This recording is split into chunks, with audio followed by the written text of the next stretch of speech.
മുഖ്യമന്ത്രിയുടെ മകന് ED. Summons നൽകിയതിൽ മൌനം തുടർന്ന് ബി.ജെ.പി. സമൻസ് നൽകിയിട്ടും ഇ.ഡി. തുടർ നടപടി സ്വീകരിക്കാത്തതിൽ അവ്യക്തത നിലനിൽക്കെയാണ് ബി.ജെ.പി. നേതാക്കളുടെ മൌനം. ബി.ജെ.പി. CPM ഡീൽ എന്നത് കോൺഗ്രസ് ആരോപണം മാത്രമാണെന്ന് ബി.ജെ.പി. നേതാവ് വി. മുരളീധരൻ പ്രതികരിച്ചു. രാഷ്ട്രീയ എതിരാളികൾക്കെതിരെ കേന്ദ്ര ഏജൻസികളെ ബി.ജെ.പി. നേതൃത്വം ഉപയോഗിക്കുന്നു എന്ന ആരോപണം ആദ്യമായിട്ടല്ല ഉയർന്നിട്ടുള്ളത്.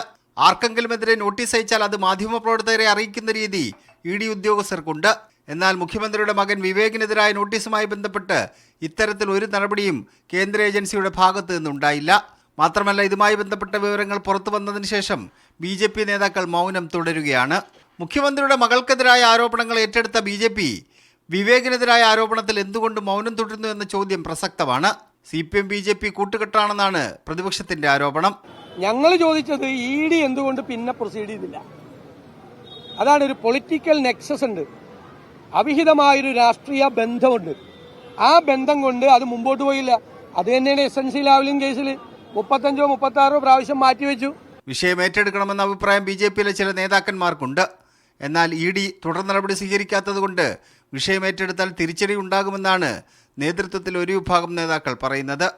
കാലതാമസത്തിന്റെ പേരിലാണല്ലോ ഈ സംശയങ്ങളും ചോദ്യങ്ങളൊക്കെ വരുന്നത്. എൻഫോഴ്സ്മെന്റ് ഡയറക്ടറേറ്റിന്റെ ഒരു രീതി അതാണ്. അത് ഒരുപക്ഷെ അവർക്ക് കേസുകൾ കൂടുതൽ കൈകാര്യം ചെയ്യാനുള്ളത് ഉണ്ടാവാം. എന്താ കാരണം എനിക്കറിയില്ല.